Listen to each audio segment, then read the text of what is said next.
দিবস পালন নিয়ে আপত্তি। নবান্ন সভাঘর থেকে কেন্দ্রীয় সরকারের বিরোধিতায় মুখ্যমন্ত্রী। 1975 সালে ইন্দিরা গান্ধী প্রধানমন্ত্রী থাকাকালীন দেশে জরুরি অবস্থা জারি হয়েছিল। সেই সময়কাল স্মরণে আগামী 25শে জুন দেশে জরুরি অবস্থার 50 বছর উপলক্ষে সংবিধান হত্যা দিবস পালনের সিদ্ধান্ত নিয়েছে কেন্দ্রীয় সরকার। সেই মর্মে রাজ্য সরকারকে চিঠি পাঠিয়েছে কেন্দ্রীয় স্বরাষ্ট্র মন্ত্রক। মুখ্য সচিব মনোজ পান্থের কাছে সেই চিঠি দেওয়া হয়েছে। তবে সংবিধান হত্যা দিবস পালন নিয়ে ঘোর আপত্তি জানিয়েছেন মুখ্যমন্ত্রী মমতা বন্দ্যোপাধ্যায়। তিনি স্পষ্ট জানান, পশ্চিমবঙ্গে এই দিবস পালন করা হবে না। জরুরি অবস্থার 50 বছর 2024 সালে পেরিয়ে গিয়েছে। 2025 সালে কেন সেই দিবস পালন করা হচ্ছে প্রশ্ন তুলেছেন মমতা। সংবিধান হত্যা কথাটি নিয়ে আপত্তি রয়েছে বলেই জানিয়েছেন তিনি। হোম মিনিস্ট্রির নির্দেশ অনুযায়ী সংবিধান হত্যা দিবস পালন করা হবে, কারণ এটা নাকি এমার্জেন্সি 50 বছর, যদিও ওটা 2024-এ হয়ে গেছে। এর রাজনৈতিক উদ্দেশ্য কতগুলো আছে। সংবিধান হত্যা এই কথাটার মধ্যে আমার আপত্তি আছে। এই চিঠিটা সিএস এর কাছে এসছে এবং সেই জন্য চিঠিতে লেখা আছে 25শে জুন সব জায়গায় পালন করতে হবে। I totally condemn this idea. সেখানে এমার্জেন্সি হত্যা দিবস করতে পারতো। ওনারা ওদের মতো পালন করুক, আমরা আমাদের মতো পালন করছি না, কারণ আমাদের প্রতিদিনই পালন করতে হবে। তাহলে প্রতিটা দিন তারা যেভাবে করেছে, আজকে কি ডেমোক্রেসি ভারতবর্ষে আছে? তাহলে গণতান্ত্রিক পদ্ধতিতে প্রতিদিন তো একটা করে গণতন্ত্র হত্যা দিবস পালন হতে পারে। পুলওয়ামা থেকে পেহেলগাঁও হামলা, দেশের বুকে দগদগে ক্ষত, এই কথা মাথায় রেখে কেন্দ্রীয় সরকার কেন সন্ত্রাস বিরোধী দিবস পালন করেনি প্রশ্ন মুখ্যমন্ত্রীর। তিনি বলেন, পেহেলগাঁও হামলার পর পার্লামেন্টে বিশেষ অধিবেশনের দাবি জানানো হয়েছিল। আমাদের দল থেকে 5টি প্রশ্ন করা হয়েছিল, একটাও উত্তর আসেনি। সন্ত্রাস বিরোধী দিবস একটাও পালন করেছেন আজ পর্যন্ত? আমাদের দল থেকেও 5টি কোয়েশ্চেন আপনাদের কাছে করা হয়েছিল, একটা কোয়েশ্চেনেরও কোনো উত্তর আসেনি। কিন্তু সন্ত্রাস বিরোধী দিবস আজ পর্যন্ত একটাও পালন করেছেন?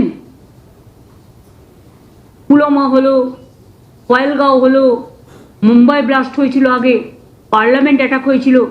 পার্লামেন্ট অ্যাটাকও আপনাদের টাইমেই হয়েছিল, করেননি তো। তো রাজনীতি করুন, আমার কোনো আপত্তি নেই, কিন্তু রাজনীতি করার নাম করে মিথ্যে কথা বলবেন না। আগামী 20শে জুন বাংলা দিবস পালন করা হবে বলে উত্তরপ্রদেশের বিশেষ সচিব পশ্চিমবঙ্গের সংস্কৃতি দপ্তরকে একটি চিঠি দিয়েছে। সেই চিঠি পেতেই ক্ষুব্ধ মুখ্যমন্ত্রী। আলাদা করে বাংলা দিবস পালনের দিন নির্ধারণ নিয়ে এবার প্রশ্ন তুলেছেন মমতা। তিনি বলেন, 20শে জুন প্রতি রাজ্যের রাজভবনে বাংলা দিবস পালন করা হবে বলে ঠিক করা হয়েছে। এই তারিখ কিভাবে ঠিক করা হলো? বাংলার প্রতিষ্ঠা দিবস আপনারা ঠিক করে দেবেন? বাংলা দিবস পালন করবে বাংলার সরকার, তাও পয়লা বৈশাখে। এই ইস্যুতে বিজেপির কড়া সমালোচনায় সরব মুখ্যমন্ত্রী। এই ডেটটা তারা ঠিক করলেন কি করে? আপনারা তো জানেন, যে কাজটা কেউ করে যায়নি আমরা করেছিলাম। অ্যাসেম্বলিতে পাস হয়েছে একটা আইন, যেখানে পয়লা বৈশাখ মানে বছরের শুরুর দিনটা আমরা বাংলার প্রতিষ্ঠা দিবস হিসেবে অ্যানাউন্স করেছি, এবং বাংলার সঙ্গও আমরা অ্যানাউন্স করেছি। আগে বাংলার এমব্লেমে ছিল না, আমরা এমব্লেমেও ছিল না, সেটাও আমরা করেছি। আজকে আপনি 20শে জুন কেন ধরছেন? হয়েছে কবে? এটা হয়েছিল 20শে জুন 1947। আর দেশ স্বাধীন হয়েছে কবে? 1947 15ই আগস্ট, অর্থাৎ জুন, জুলাই, আগস্ট, 2 মাস পর। তাহলে বাংলার প্রতিষ্ঠা দিবস বাংলা ঠিক করবে না, আপনারা ঠিক করবেন? বিজেপির ইচ্ছা মতো চাপিয়ে দেওয়া জিনিস। কেন্দ্রীয় সরকারকে তোপ দেখে মুখ্যমন্ত্রী বলেন, আমাদের অধিকারে হস্তক্ষেপ করার জন্য ধিক্কার জানাই। সমান্তরাল প্রশাসন তৈরির চেষ্টা করবেন না। আমাদের অধিকারে হস্তক্ষেপ করার জন্য ধিক্কার জানাই। বাংলার মাটিতে হস্তক্ষেপ করবার জন্য ধিক্কার জানায়। আর প্যারালাল অ্যাডমিনিস্ট্রেশন তৈরি করার চেষ্টা করবেন না। Government is the elected body as per hour constitution and the fundamental right and federal structure.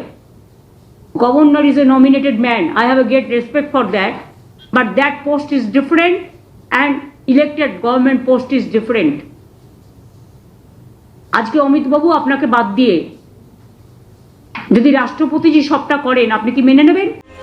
বুধবার কেন্দ্রের চিঠি পৌঁছতেই সমালোচনায় মুখর মুখ্যমন্ত্রী, দিলেন কড়া জবাব। এবার এই দিবস বিতর্কের জল কোন দিকে গড়ায় সেটাই দেখার। ক্যামেরায় অপূর্ব দেবনাথের সঙ্গে বিপ্লব চক্রবর্তীর রিপোর্ট, ক্যালকাটা নিউজ।